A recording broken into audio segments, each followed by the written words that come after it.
자, 오늘 말씀 우리는 시편 62편 1절에서 12절 말씀입니다. 우리 함께 스크린을 보면서 한 절씩 함께 교독하며 나갑니다. 나의 영혼이 잠잠히 하나님만 바라며 나의 구원이 그에게서 나오는도다. 그하니 나의 반석이시요 나의 구원이시요 나의 요새시니 내가 크게 흔들리지 아니하리로다.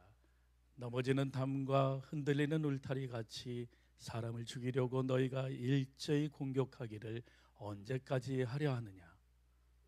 그들의 자리에서 떨어뜨리기만 꾀하고 거짓을 즐겨하니 입으로는 축복이요 속으로는 저주로다. 나의 영혼아 잠잠히 하나님만 바라라. 물은 나의 소망이 그로부터 나오는도다. 오직 그만이 나의 반석이시요 나의 구원이시요 나의 요새시니 내가 흔들리지 아니하리로다. 나의 구원과 영광이 하나님께 있으며 내 힘의 반석과 피난처도 하나님께 있도다. 백성들아 시시로 그를 의지하고 그의 앞에 마음을 토하라. 하나님은 우리의 피난처시로다. 아 슬프도다. 사람은 입김이며 인생도 속임수이니 저울에 달면 그들은 입김보다 가벼우리로다. 화학을 의지하지 말고 탈취한 것으로 허망하지 말며 재물이 늘어도 거기에 마음을 두지 말지어다. 하나님이 한두 번 하신 말씀을 내가 들었나니 권능은 하나님께 속하였다 하셨도다. 주여 인자함은 주께 속하였으니 주께서 각 사람이 행한 대로 갚으시니이다. 아멘. 할렐루야. 한 주간 평안하셨습니까? 아까 김동원 목사님께서 기도하신 것처럼 2025년 마지막 토요 새벽 기도를 여러분들이 함께 우리가 하나님 앞에 예배 드립니다. 이 시간이 정말 우리를 좀 돌아볼 수 있는 시간이 되기를 소원합니다. 한 해를 돌아보며 또 새해를 맞이하며 주님 앞에 간절한 마음으로 기도할 수 있는 토요 중보 기도가 되기를 원합니다. 오늘은 이 시편 62편 1절에서 12절 말씀을 통해서 우리 잠잠히 하나님만 바라라 라는 이 제목을 가지고 함께 은혜의 시간이 될 수 있으면 좋겠습니다. 시편 62편은 여러분들이 잘 아는 내용들이 좀 있지 않습니까? 그렇죠? 이 찬양이 시편 62편 찬양이 있습니다. 나의 영혼이 잠잠히 하나님만 바라며 말 안 할게요. 이 찬양이 시편 62편 찬양인데 우리 삶 가운데도 좀 많이 불렀던 이 찬양인 것 같습니다. 요즘 우리 시대를 보면 안전이라는 이 단어를 찾기가 참 쉽지 않는 것 같습니다. 예상치 못한 사건들이 쉼없이 일어나고 또 삶의 균형이 금방 무너지는 시대에 우리는 살고 있다는 거죠. 그래서 2025년 이 한 해를 돌아보면 어떤 분들은 비교적 큰 굴곡 없이 평안한 시간을 지내왔다라고 생각할지 모르지만 어떤 성도들에게는 정말 담기 어렵고 크고 작은 어려움 속에서 또 아픔 속에서 지나온 성도들도 많이 있을 거라 생각이 됩니다. 특히 보면 요즘 사건이 많아서 불안한 시대다라기보다는 너무나 우리가 잠잠할 수 없어서 더 불안한 시대다라고 말하는 사람들도 너무나 많이 있습니다.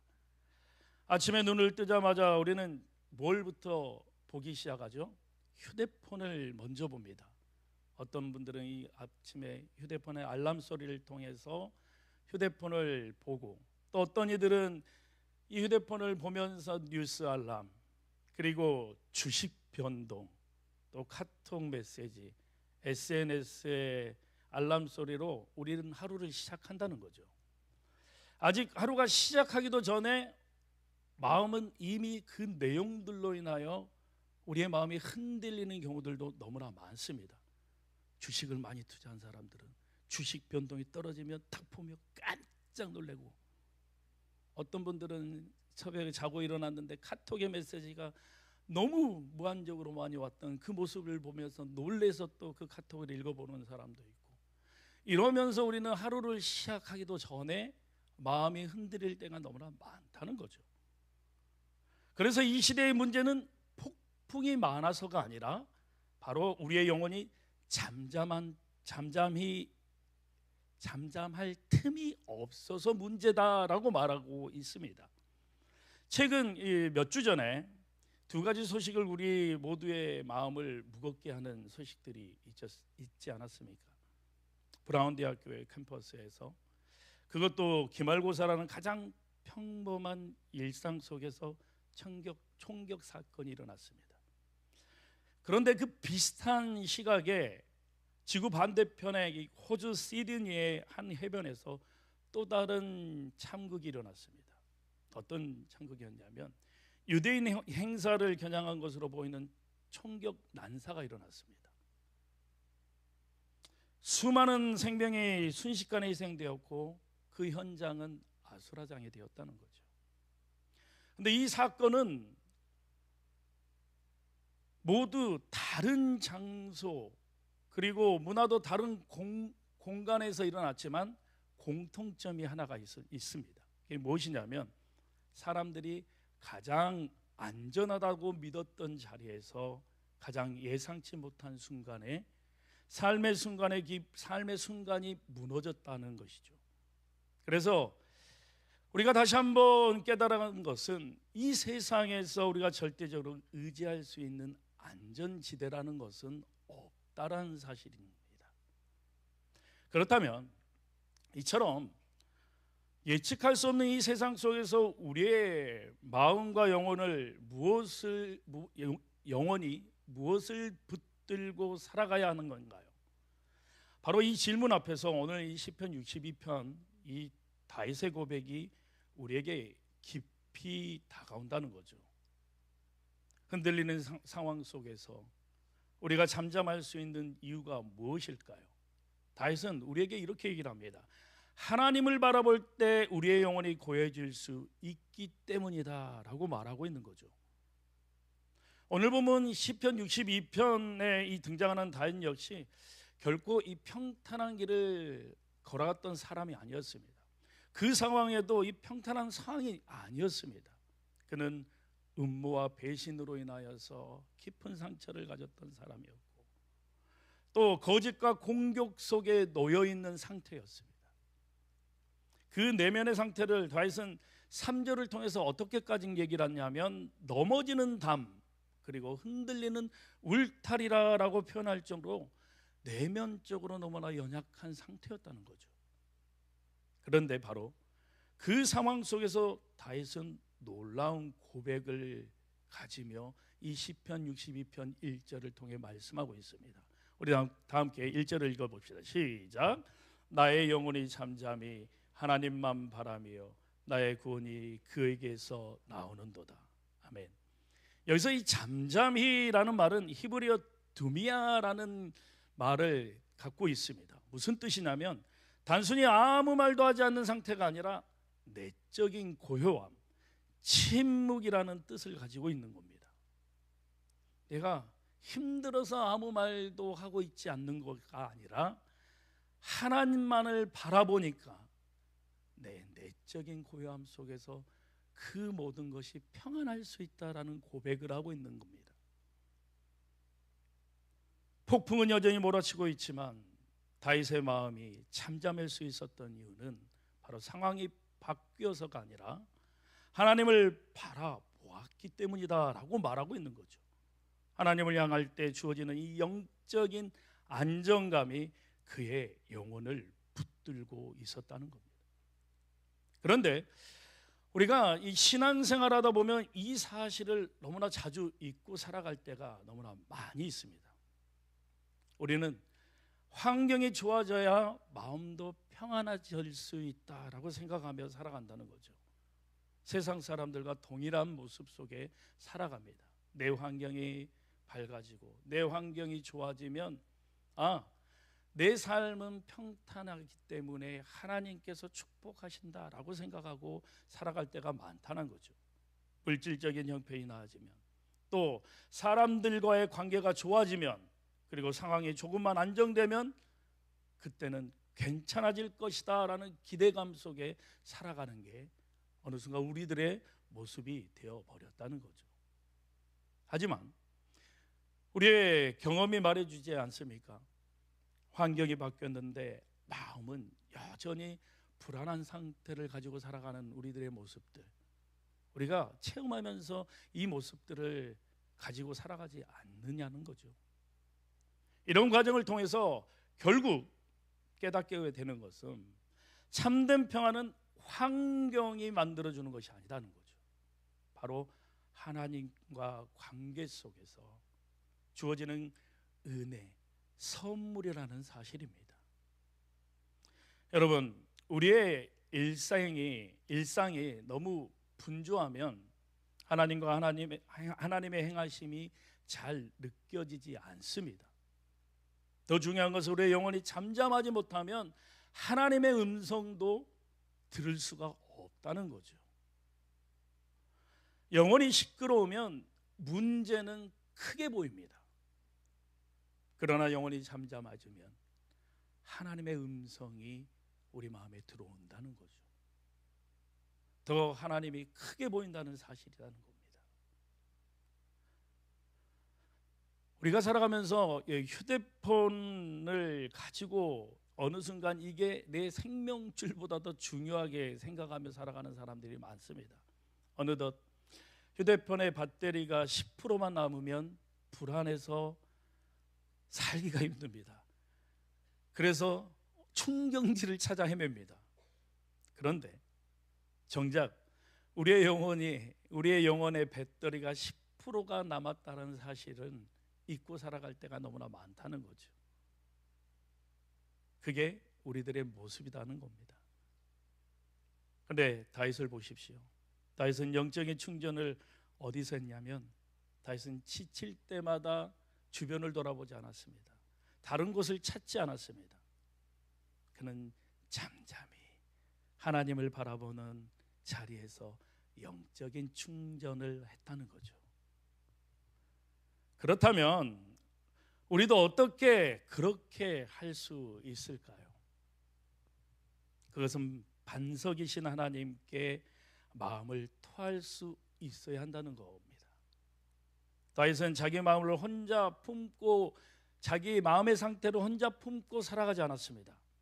그래서 그는 자기 영혼을 항상 자기 영혼을 향해 계속적으로 말씀합니다. 5절 말씀에도 나의 영혼아 잠잠히 하나님만 바라라. 이 말은 단순한 자기 암시가 아니다는 거죠. 다윗이 끝까지 하나님을 바라볼 수 있었던 이유는 너무나 분명했습니다. 자신의 소망이 오직 하나님께로부터만 온다라는 그 사실을 붙잡고 살았기 때문에 다윗은 잠잠히 하나님만 바라볼 수 있었던 겁니다. 하나님께서 자신의 형편과 처지를 다 보고 계시며 믿음으로 살아가려는 그의 걸음을 끝까지 붙드시고 인도하실 분임을 다윗은 알았기 때문에 그 하나님을 붙잡을 수 있었던 겁니다. 성도 여러분, 우리의 삶 가운데 너무나 때로는 힘들고 또 너무나 어려운 일들이 있습니다. 그때만 우리가 하나님 앞에 찾아가는 것이 아니라 평탄할 때 하나님을 붙잡을 수 있는 그런 믿음이 있기를 원합니다. 그래서 우리가 상황은 흔들려도 그의 마음은 무너지지 않았던 이유가 하나님을 언제나 붙들고 살아갔기 때문이라는 거죠. 하나님을 신뢰한 자에게는 언제나 소망이 있다는 것을 다윗은 삶의 고백으로 만들어내었습니다. 그 고백이 바로 6절에서 다시 한번 선포됩니다. 6절을 보면 오직 그만이 나의 반석이요 나의 구원이요 나의 요새시니 내가 흔들리지 아니하리로다 라고 말하고 있는 겁니다. 여기서 이 반석이라는 말은 히브리어로 츠루로라는 말입니다. 변하지 않는 큰 바위를 뜻합니다. 모래 위에 지은 집은 쉽게 무너지지만 반석 위에 세운 집은 무너지지 않는다는 거죠. 그 변함없이 우리를 보호해 주신 분이 하나님이시다라는 것을 다윗은 알고 붙잡을 수 있었던 겁니다. 우리는 각자 자기 반석을 만들고 살아가는 것 같습니다. 어떤 사람에게는 재정이 반석이 되어버렸고, 어떤 사람은 자녀의 성공이 반석입니다. 어떤 이들에게는 건강이 자신의 반석이 되었고, 어떤 사람은 사람들과의 관계, 또 사람들에게 인정받는 게 반석이 되어버렸습니다. 혹은 자기 능력과 실력이 반석이 되기도 합니다. 그러나 이런 반석들은 언젠가는 흔들릴 수밖에 없다는 거죠. 그래서 우리가 중요한 것은 우리가 흔들리지 않는 사람이 되는 것이 아니라 흔들릴 때 어디를 바라보고 있느냐는 겁니다.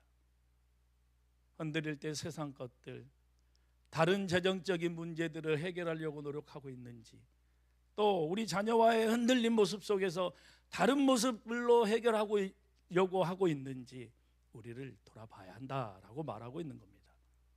다윗은 흔들릴 때마다 자기를 붙들어줄 참된 반석이 하나님이심을 선택했습니다. 그리고 그 하나님 앞에 마음을 숨기지 않고 토해냈다는 거죠.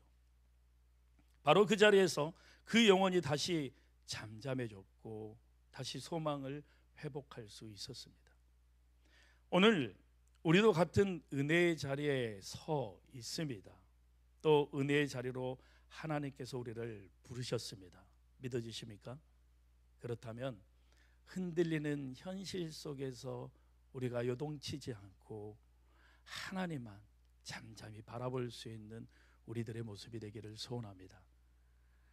하나님 앞에 마음을 토하며 잠잠히 그분을 바라보는 은혜가 우리 모두에게 있기를 원합니다. 그것을 너무 잘하는 이 다윗은 자신의 고백에 머물지 않고 이제 백성들을 향해서 이렇게 고백합니다. 8절을 한번 읽어볼까요? 시작. 백성들아 시시로 그를 의지하고 그의 앞에 마음을 토하라. 하나님은 우리의 피난처시로다. 여기서 이 토하라라는 표현은 마음을 깊은 곳에 눌러두었던 두려움과 분노, 상처와 억울함을 숨기지 말고 하나님 앞에 그대로 쏟아 놓으라라는 뜻을 가지고 있습니다. 꾸며낸 말이 아니라 가장 솔직한 마음을 하나님 앞에 다 내어 놓으라는 거죠. 신앙생활을 오래 하다 보면 우리는 어느 순간 우리의 교만이 들어와서 사람들에게 보여지는 기도를 하려고 노력합니다. 그러다 보니까 내 기도 소리를 누군가 듣고 있다라고 생각하여서 기도할 때마다 내 속마음을 주님 앞에 고백하는 모습들이 전혀 없다는 거죠. 괜찮은 척하고 믿음 있는 모습만 보이려고 하고 차마 말하지 못한 감정들을 마음속에 억누르고 있는 모습들이 우리들의 모습이다라는 거죠. 그런데 다윗은 하나님께 그 모든 것을 하나님 앞에 토해내라 라고 말씀하고 있는 겁니다. 사람에게 쏟아내면 오해가 생길 수 있고 관계가 흔들릴 수밖에 없습니다. 상담학에서 이것을 감정 쓰레기통이라고 부릅니다. 무슨 말이냐면 정리되지 않는 감정을 특정 사람에게 일방적으로 쏟아내는 행동을 말합니다. 요즘 시대 사람들이 너무나 이러한 감정 쓰레기통을 자주 사용합니다. 내가 편하기 위해서 내 옆에 있는 상대방에게 내 마음에 있는 고백을 하는데 정리되지 않고 무조건 쏟아낸다는 거죠. 그게 반복적으로 쏟아내는 게 사람들의 감정이다라고 말하고 있습니다. 한 번 듣는 것은 좋죠. 사람들도 그거에 이해하며 인정하며 또 그에 공감을 합니다. 그런데 반복적으로 계속적으로 그 사람에게 자신의 이야기를 쏟아내다 보면 듣는 상대방도 스트레스를 받고 힘들고 어렵다는 겁니다. 그런데 우리의 모습들이 이런 모습 속에서 살아갑니다. 가장 친한 사람이라고 생각하여 내 말을 잘 들을 거라고 생각하여 그들에게 내 감정을 무조건 토해낸다라는 거죠. 때로는 악한 마음으로 토해내고 때로는 연약한 마음으로 토해내고 이런 마음 속에서 살아가다 보니까 세상 사람들이 모두가 힘든 상황 속에서 살아가는 게 우리들의 모습이다라고 이 상담가들은 얘기를 합니다. 하지만 하나님께서는 그 모든 것을 받아주신다는 거죠. 하나님 앞에 쏟아낼 때 정죄가 아니라 위로가 오고, 혼란이 아니라 치유가 오고, 상처가 아니라 회복이 일어난 줄 믿으시기 바랍니다. 그래서 다윗은 9절을 이렇게 얘기를 합니다. 사람은 입김이며 인생도 속임수이니 저울에 달면 입김보다 가볍다라고 말하고 있는 거죠. 무슨 말일까요? 사람의 권세와 말은 겉으로 볼 때는 커 보이지만 하나님의 저울 위에는 입김보다 가볍다라고 말하는 겁니다. 사람에게 우리의 마음을 계속적으로 우리의 감정을 토해내 봐봤자 그 마음에 있는 상처들은 치유할 수 없다라고 말하는 겁니다. 우리의 삶에서 우리가 지금 너무 크게 느끼는 문제들, 도저히 감당할 수 없을 것 같은 그러한 상황들, 우리를 흔드는 그 사람들의 말과 행위도 바로 하나님 앞에서는 잠시 스쳐가는 입김과 같습니다. 성도 여러분, 하나님 앞에는 숨기지 마십시오. 기도 시간에 감정을 감추고 기도하지 마십시오. 여러분들의 감정을 감추지 말고 정말 솔직하게 내어놓으십시오. 억울하면 억울하다라고 고백하십시오. 무서우면 두렵다라고 말하십시오.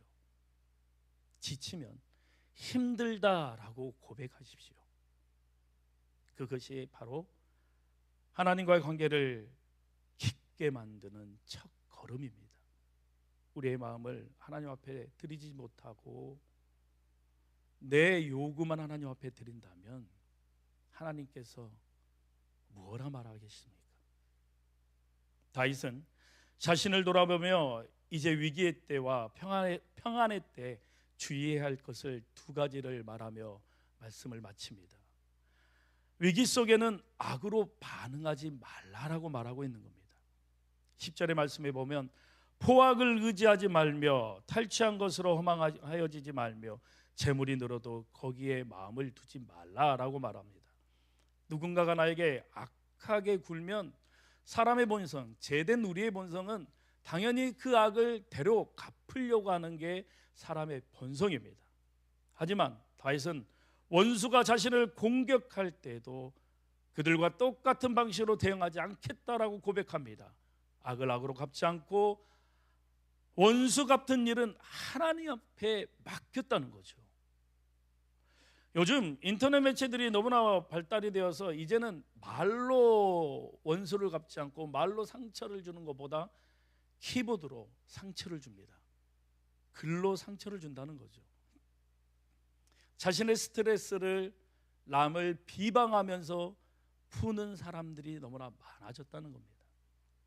악을 악으로 갚는 순간 우리는 하나님을 의지하지 않는 길을 선택하는 길입니다. 또한 평안의 때가 오히려 더 위험하다라고 말하고 있습니다. 10절 후반절에 보면 재물이 늘어도 거기에 마음을 두지 말라라고 말하고 있습니다. 고난은 우리를 겸손하게 만들지만 평안은 우리를 쉽게 교만하게 만듭니다. 신앙도 같지 않습니까? 문제가 해결이 되고 기도가 응답이 되고 또 안정이 찾아올 때 그때가 가장 우리의 마음이 하나님과 멀어질 때라는 거죠. 그래서 다윗은 사울처럼 되지 않기 위해서 스스로 끊임없이 경계하며 하나님을 붙잡았습니다. 우리가 그러한 모습 속에 살아갈 수 있기를 주님의 이름으로 소원합니다. 그리고 마지막으로 최종적으로 다윗은 이렇게 고백합니다. 11절을 보면 권능은 하나님께 속하였다. 또 12절의 말씀에 보면 주께서 각 사람이 행한 대로 다 갚으시겠다라고 말하고 있습니다. 인생의 최종 결정권이 바로 하나님께 있다라고 말하고 있는 거죠. 환경에도 성공과 실패에도 잊지 않고 오직 하나님께 있다라고 고백하고 있는 겁니다. 그러므로 성도 여러분, 오늘 불안할 때 우리의 영혼에게 말하십시오. 내 영혼아, 하나님만 바라라. 이 고백을 하루에도 몇 번이고 되새김하며 주님 앞에 고백할 수 있는 우리들이 되기를 원합니다. 또한 상처와 걱정은 하나님 앞에 토하십시오. 숨기지 말고, 억누르지 말고, 감추지 말고, 정말 하나님 앞에서 정직하게 내어 놓는 우리들의 모습이 되기를 원합니다. 그것이 바로 영혼의 회복입니다. 그리고 위기 속에서는 악을 버리고 평안 속에서는 교만을 경계하십시오. 악을 악으로 갚지 말고 잘 될 때 오히려 겸손하게 하나님 앞에 엎드리는 우리들의 모습이 돼야 합니다. 누군가 나를 비난해도 욕해도 그들과 같은 방식으로 반응하지 말라라는 겁니다. 마지막으로 사람의 말보다 하나님의 말씀을 기준으로 삼는 우리들이 되기를 소망합니다. 다윗은 풍랑 속에서도 하나님만 바라봤고 또 하나님께 마음을 간절히 고백하고자 자기 영혼에게 계속 기다려라, 바라봐라, 흔들리지 말라라고 기도하며 살아냈습니다. 이제 2025년 한 해를 마무리합니다. 또한 새로운 2026년을 향해 우리가 나아갑니다. 오늘 이 다윗의 고백처럼 우리도 이런 같은 믿음으로 같은 고백으로 우리의 마음을 주님 앞에 내어 맡길 수 있는 귀한 오늘 토요 중보기도가 되기를 주님의 이름으로 소원합니다. 우리 함께 기도하며 나갑니다. 사랑의 하나님, 말씀 앞에 잠시 마음을 모으고 주님 앞에 조용히 나갈 수 있는 우리들이 되기를 원합니다. 요동치는 세상 속에서도 오늘 이 새벽 우리를 불러주시고 흔들리고 불안할 때 하나님보다 상황을 먼저 바라볼 수 있는 우리들이 될 수 있도록 주님 인도하여 주시옵소서. 이 시간 다윗의 고백을 우리의 고백으로 올려드립니다. 내 영혼아, 잠잠히 하나님만 바라라. 환경이 변하지 않아도 문제가 남아있어도 오직 하나님이 우리의 반석이심을 믿고 주님께 시선을 고정할 수 있는 저희들이 될 수 있도록 주님 인도하여 주시옵소서. 우리의 마음에 쌓여있던 두려움과 상처와 염려를 하나님 앞에 아닌 사람 앞이 아닌 하나님 앞에 내려놓을 수 있는 우리들의 모습이 될 수 있도록 주님 인도하여 주시옵소서. 위기의 때에는 악을 버리게 하여 주시고 평안의 때에는 교만을 경계하게 하시며 언제나 하나님의 말씀을 기준 삼아 살아갈 수 있는 저희들의 모습들이 될 수 있도록 주님 인도하여 주시옵소서. 모든 것 주님 앞에 의탁하오며 감사드리며 예수님 이름으로 기도드리옵나이다. 아멘.